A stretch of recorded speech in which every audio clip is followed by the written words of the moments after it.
Hi there, and welcome to Master of Horror, where I post true paranormal Wendigo and cryptid stories.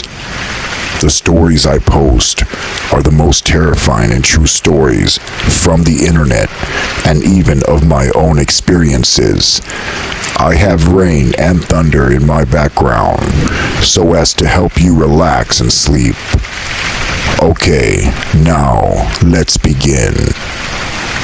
True paranormal story number 1, The Horseman. In 1935, my grandmother was living in Corpus Christi, Texas, in the country area. My grandmother was about 13 years old, and she lived in a small cabin with her family. She lived in the living room area with her brothers and sisters. It was only a one-bedroom home. Her mother and father were the only ones that had the bedroom. They had cows and chickens outside. She said they had 2 dogs outside. She claims that in the middle of the night, they would hear noises outside their house. One night, the cows were running around their cabin, and the dogs were barking vigorously. Everyone was asleep, and my grandmother was the only one awake at the time. She said she got up and walked over to the door and opened it. What she saw chilled her to the core. There was a black figure chasing the cows. The dogs were barking at the black figure. She said it turned to look at her, and she couldn't move. It started walking towards her slowly, and she was not able to close the door. Just then, her dad pulled her inside and closed the front door shut. The next morning, there was a dead cow laying on the ground outside, and most of their chickens were dead. They were scattered around the cabin. Her father said that the cow died of a heart attack. She was traumatized since that night. My grandmother said that they would see red glowing eyes when they would look outside the window at night. No one cares to go outside at night for fear that what was out there would surely get them. My grandmother was also afraid to go to the outhouse to use the restroom at night. The outhouse is an outdoor restroom that's not connected to the house. People would have these if they lived in the country area a long time ago. Most of the time, they would hold their restroom till the morning, not wanting to go at night in the dark.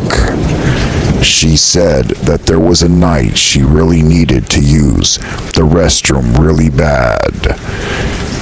She asked her sisters if they would go with her, but they wouldn't wake up. That's when she mustered up the courage and actually went outside to the outhouse. It was around 2 in the morning. She opened the back door and had a candlelight with her to see. It was pitch dark. She walked over and opened the door to the outhouse restroom. She went inside, closed the door, and began to use the restroom. But as she was sitting down, she then saw someone or something standing outside the restroom door. She was able to see through the cracks of the wood. Her heart started pounding, and she knew it couldn't be her family. She called out her parents' names, but no one answered. She began crying silently. She said a prayer to herself with the candle in her hand. She then said that the door handle began to move, as if it was trying to be opened. She then remembered that she forgot to lock the door. The door then began to slowly open all the way. She said it was silent, and she kept her eyes closed. She knew she was being stared at by whatever was standing there, by the open door. She then opened her eyes and her whole body went cold and numb.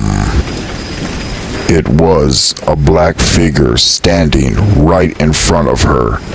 It had red eyes.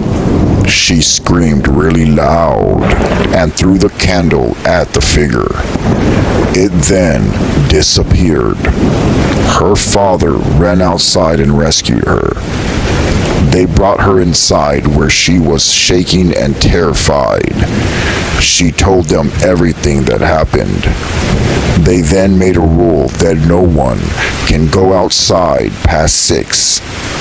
Another night, it began to rain really bad, and she asked her sister to go outside with her to bring the dogs inside. They went outside and began calling the dogs. Her sister then saw something and screamed and ran inside the home. My grandmother was left outside alone. She claims that she was really scared, but was also confused. She didn't know why her younger sister screamed and ran away. Her sister was about 2 years younger than her. She then said she looked up at their roof and something was standing on top of it. It then kneeled down and stared right at her. She said she could see with the moonlight. It was not human. She ran inside quickly and slammed the door shut and locked it. They could hear footsteps walking back and forth from one end to the other on the cabin roof. It sounded like hooves, not shoes or human feet. They were petrified. Whatever was walking around on the roof, she claims, flew away because she could hear wings flapping in the air. Even though electricity was invented around this time, they didn't have electricity in their home yet. They used candles and other means for light, but nothing prepared her or her brothers and sisters for what was about to happen the following night. She said the following night they heard a horse galloping around their house. They were too scared to look out one of the windows. They told their parents what was happening, but her parents just told them to go back to sleep. Later on that night, a couple of hours later, she said, the worst thing happened to her and her siblings that could ever happen. They all woke up to a horse galloping all around them in the living room area of the cabin where they were sleeping. She said that the horse was galloping around them and stomping on the floorboards, making so much noise. It sounded like the floor was gonna break in. She said, as the noise was going on, her sisters were screaming. It was dark and everyone had their heads covered up with their blanket. But my grandmother uncovered her head and pulled the blanket down to look at what it was. That's when she said she saw a black figure on top of a horse that was galloping in the middle of the living room. It had red glowing eyes with a cowboy hat. She also noticed that he was going around in circles, almost stomping on them, getting very close. When her parents opened the door, her parents screamed and prayed out loud. At this point, the figure and the horse disappeared. When they finally lit the candles and were able to see inside their home, the floorboards were covered in muddy hoof prints where the horse was galloping all around them. They had no choice but to live there for a couple more years. They didn't have enough money to move. A priest came to bless the house after the stomping horse incident. She said that they would occasionally still hear noises outside their home, but nothing came inside their house since the blessing. There was times that they would hear soldiers marching by their cabin at night to a drum beat. They would look outside, but nothing could be seen. My grandmother passed away in 2005, and she told me other true stories, but nothing was as terrifying as this story. The things she told me, I will never forget.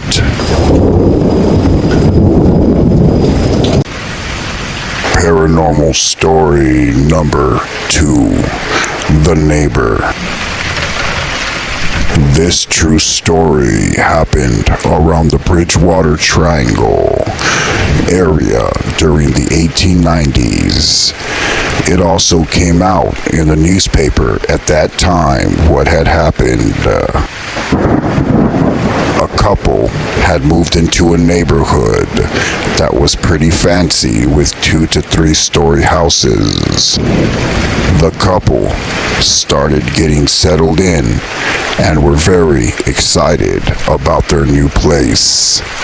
They were up late one night around 12 midnight, arranging the things in their new house. They made themselves some coffee and were chatting amongst themselves regarding what they're going to do with the home and the renovations that are to come, when all of a sudden they got a knock at their front door. They were afraid to see whom it was because it was so late already.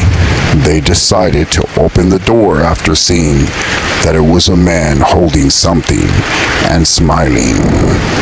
It was a man claiming to be a neighbor that lived there down the street, and he brought over some wine and some cards.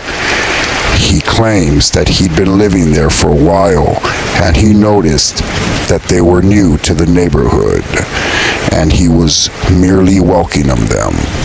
He was wearing a black trench coat with black slacks and a top hat. He also had a cane that he was carrying around with black gloves. His trench coat was pretty long and went down to his feet. He was extremely nice, and he even had a charismatic smile on his face. Even though the couple noticed that it was really late, they invited him inside their house and began to talk, and they had a lot in common. The man introduced himself as Derek. He told them if they would like to play a game of cards and have some wine that he brought, that he was sorry it was late, but this was the only time he was able to come over and introduce himself.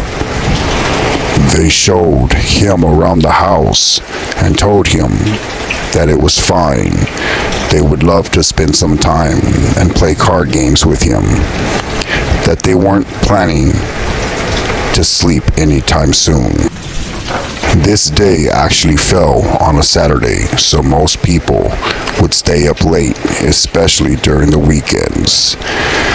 They didn't think it would be a problem, so they began to play cards and have wine. As they were playing cards, they noticed the man was starting to act a little different. He sometimes would become judgmental. The husband said that at times it looked like the man's eyes would change color. His wife even noticed this also. They were having a good time late into the night. They were getting pretty tipsy off the wine. It was about 3 in the morning already, and the woman was enjoying the night when she dropped one of her cards on the floor. As she reached to pick up One of the cards, underneath the table, she noticed that the guest had no shoes and had hooves for feet. He also had goat-like hairy legs. At seeing this, she screamed really loud. When she lifted her head back, her husband didn't know why she was screaming and asked her what happened. Derek, the guest, then looked at both of them with an angry face. After knowing that she saw his goat legs, he then morphed into a ball of fire. He then shot straight up into the ceiling all the way through their roof of their house and into the sky. They couldn't believe their eyes of what they just saw. The following morning, they told everyone what they witnessed, including the newspaper companies, who then came to their house and took pictures of the aftermath. You could still see a photo of the actual event and the actual picture if you look it up. True paranormal story number 3, the creature at night. My older sister, who is Irish and Italian, recently got married to this guy who is Navajo. After they settled down together, she has a boy from her first marriage come down to stay with them. They invited me to hang out with them down on the reservation where her new husband has a house and property. I ended up bringing a few friends. Being a white guy, I know nothing about native or skinwalker legends or stories. One of the friends that come along, Gregory, however, is into horror and demons things like that, and knows all these different werewolf, vampire, and even skinwalker stories, and all kinds of horror legends. With not much else to do, we were out in the middle of a few 100,000 acres of hills and wooded land. We ended up sitting around a small bonfire with him telling us one story after another. The next day, we all take a ride to the school to bring my nephew home. My sister usually picks him up, but she has some errands to run. Along the way, we pass by this creepy looking guy sitting under a tree beside the road. He looks kind of old, but in a way it's difficult to tell. Regardless, he's definitely creepy. The way he's watching us, it looks like his eyes are kind of unaffected by the light. As we make our way back home from the school, my nephew, who is sitting right next to me, seems pretty quiet and shy and not too talkative. But just as we pass by this guy that looks really creepy, my nephew ducks down behind me and starts tugging on my shirt. I asked him what's going on, why is he tugging on my shirt? And without taking his eyes off the guy, he whispers, "I don't like that man. He's really bad." It's the way he said it gave me chills, but at the same time, I really didn't think that much of it. Well, that night, Gregory and my other two friends, Jeff and Sarah, and I all head out to go check out this abandoned part of the reservation, which is supposedly haunted. Earlier that day, I had been warned by my brother-in-law not to do it. He said that it's inhabited by ghosts of the past and some kind of dark being. Of course, that only serves to make us really want to go even more. So, we dismiss the warnings and, of course, the ghost stories. We take the keys to my sister's SUV and off we go. When we first get there, I have to admit, it was a lot spookier looking and frightening than I had expected it to be. It looks to me to have been some sort of mining town, like the kind that you would see on westerns on TV. Anyways, just about every window is completely busted out, with only a shredded piece of glass here and there sticking out. There was not much of anything at all. As we walk around, Jeff begins to talk about his old memories and past flings with different girls. He brings up a girl and begins talking about his love life. Sarah and I, of course, roll our eyes as he starts talking about his old memories. We let him talk about all that to himself. We leave him and Gregory together, and we walk about amongst ourselves. We find a cozy corner out of sight and start getting comfortable, if you know what I mean. We are going at it for about 5 to 10 seconds when we both notice it has suddenly turned chilly.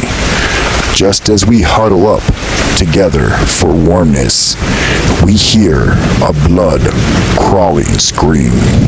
We jump up and run back into the direction of the SUV. We look towards where we saw Greg and Jeff last, and there they were facing the remains of the front of the building. Their eyes staring straight ahead, and obvious to the fact that we are there. Sarah and I both look to where they are staring at, and we see this creature that is like a wolf, yet not being a wolf completely. I'm still not sure to this day if it was real or not. Either way, I for one am petrified as I have never been in my entire life. Its body is fully covered in hair, and it has these long rag-like fingers which end in curled nails that were definitely claw-like. Its head is the worst thing I've ever seen, with its eyes being just these two chunks of dark coal, flat circles. Its mouth is full of small daggers. I'm not sure how long we stand there frozen. Finally, it takes a step forward, as if we were released from some spell. We bolted to the truck. Jeff and I jumped into the front seat. He to the driver's side, I to the passenger side, while Gregory and Sarah go for the back seats. Jeff doesn't have his license, but at this point, no one's arguing. The keys are in the ignition, and he starts the SUV. He floors the gas, and we speed off gravel, and sand start flying everywhere. I look out the window on my side, and all around I see nothing through the cloud of dust and the darkening twilight. When I turn to look back at Gregory, the only thing he could think to say is, "You got some lipstick on your chin." Just down the road, about 5 minutes of driving, Jeff slows the truck, and by this time we are all laughing and making fun of each other for running away from shadows. We are making fun of each other the way we looked bolting out of there. Just then, a look of fright comes over Sarah's face, and without saying a word, she points a trembling finger out towards the trees along the side of the road. I see nothing but fear in her eyes. I slowly look towards the direction she's pointing, And in the trees is where we see this shadow-like figure running. Just by the side of the tree line, it's running parallel to us, as if it's keeping pace with us. We all say in unison to Jeff, telling him just to speed up and hurry up. He again presses down on the gas and the SUV springs into life. But that thing, whatever it was, stayed with us every inch of the way. I started freaking out, yelling out, "We're not gonna make it." I turned towards the right side of the SUV, and what I saw chilled my blood to the core. I tell Sarah to just look at me. Do not look outside the window. The creature was an arm's length to the SUV window, right next to Sarah. I pulled her away from the window, and we all leaned towards the other side of the SUV, trying to stay as far as possible from that creature. It is only when we see the lights to my sister's porch that we turn back around and see that the thing is no longer next to the SUV. When we pull up to the house, my brother-in-law is on the porch talking to a man that is all dressed up with slacks and a white up-buttoned shirt. He also has work boots on. He introduces himself as a local shaman. When we get up to the porch, this shaman guy is in the middle of doing some kind of blessing. When he finishes, my brother-in-law simply turns to us and says, "Now you know, maybe next time you'll listen." Later, after the shaman leaves, my brother-in-law admonishes us, saying that by telling the skinwalker stories, we put everyone out there in danger. He said just mentioning them can make them come and seek you out. Even listening to this story at night alone can bring a skinwalker into your room. Be very, very careful what you say and what you do. These things aren't just legends or myths. They're real, believe me.